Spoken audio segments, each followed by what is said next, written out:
पहले जब उनकी सरकार थी उन्होंने कहा था कि देश की संपत्ति पर पहला अधिकार मुसलमानों का है। इसका मतलब ये संपत्ति इकट्ठी करके किसको बांटेंगे? जिनके ज्यादा बच्चे हैं उनको बांटेंगे। प्रधानमंत्री नरेंद्र मोदी का एक भाषण हुआ। नरेंद्र मोदी ने कोई नई बात नहीं कही, हमेशा कहते हैं, आज भी कह दिया उन्होंने क्या कहा कि मुसलमान बच्चे बहुत पैदा करते हैं। अब हम आपको मोदी जी की इस भाषण का पोस्टमार्टम करते हैं। उनके भाषण का, उन्होंने जो भाषण दिया उस बारे में आपको जो झूठ उन्होंने बोला उसकी सच्चाई को आपके सामने रखकर, ताकि मोदी जी को भी मालूम हो जाए कि मोदी जी आप लंबी लंबी फेंकते हैं जावीद की तरह, मगर हम आपको सच्चाई बता देते हैं। और सच्चाई ये है मेरे भाई कि भारत में मुस्लिम हमारी मां और बहनों का जो फर्टिलिटी रेट है वो 2.36 है, कम हुआ है। माने जो बच्चे पैदा कर रहे हैं मुसलमान वो कम हुआ है। हमारे हिंदू भाई बहन का उससे कम है जरूर, मगर हमारा कम हुआ है। मगर मोदी जी क्या बोलते हैं? बच्चे बहुत पैदा कर रहे हैं। अच्छा मोदी जी आपके कितने भाई हैं? 6। अमित शाह के कितनी बहनें हैं? 6।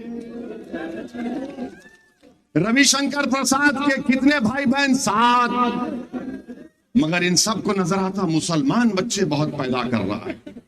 ये गवर्नमेंट का डेटा बता रहे, फर्टिलिटी रेट 2.36। अब आप इस पे आ जाइए।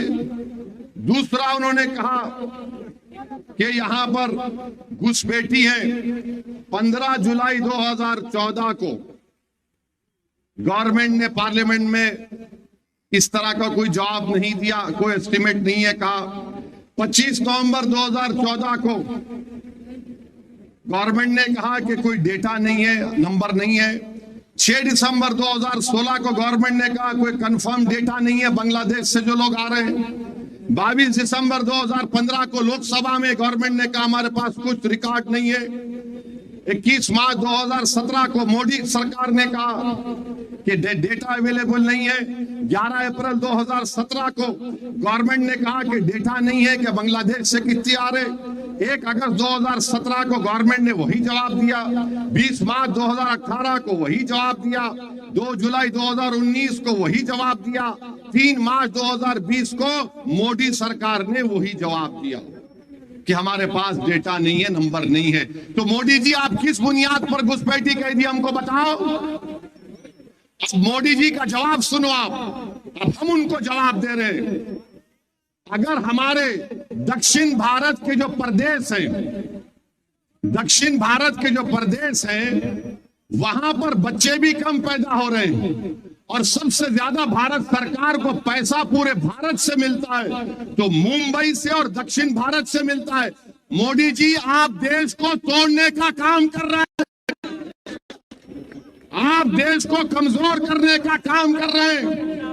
अगर दक्षिण भारत के लोग बोलना शुरू कर दें कि हमारे पास पार्लियामेंट की सीट कम है, हम बच्चे भी कम पैदा कर रहे हैं, पैसे भी ज्यादा दे रहे हैं, तो तुम क्या जवाब दोगे भारत के प्रधानमंत्री? बताओ हमको, बताओ क्या जवाब दोगे आप? मेरे अजीज दोस्तों और बुजुर्गों, ये नरेंद्र मोदी भारत को कमजोर करने का काम कर रहे हैं। और अगर और भी आपको डेटा चाहिए, अच्छा ये बोलते, हाँ एक और बात जो हम आपको बता रहे हैं, मुसलमानों का गरीबी में कितना हमारा तनासुब है, कितने गरीब है मुसलमान, इसके बारे में आपको हम आज बता के जाएंगे।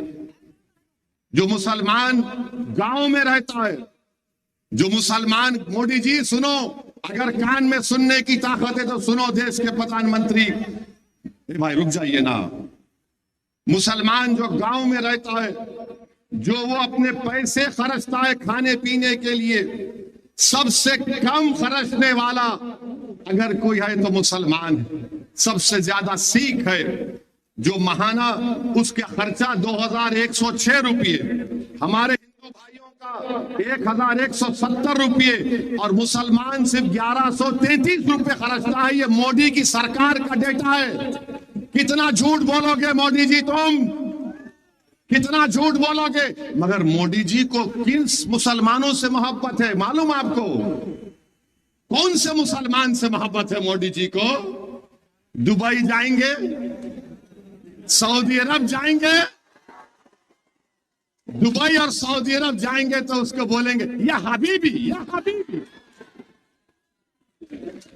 ऐसा मिलेंगे जैसा कि एक भाई से मिल रहे हैं, और हमको ऐसा देखते हैं, हम कुछ बैठती है।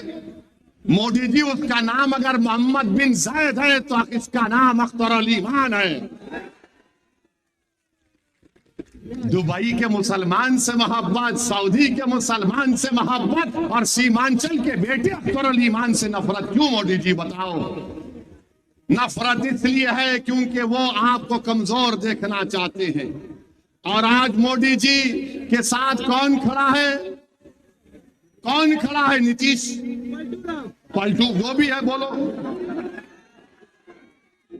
अब मास्टर मुजाहिद है, अगर मास्टर मुजाहिद खुदा ना खास्ता पार्लियामेंट चला जाएगा, यूनिफॉर्म सिविल कोड का बिल आएगा तो मास्टर मुजाहिद को झक मराकर मोदी के साथ वोट देना पड़ेगा।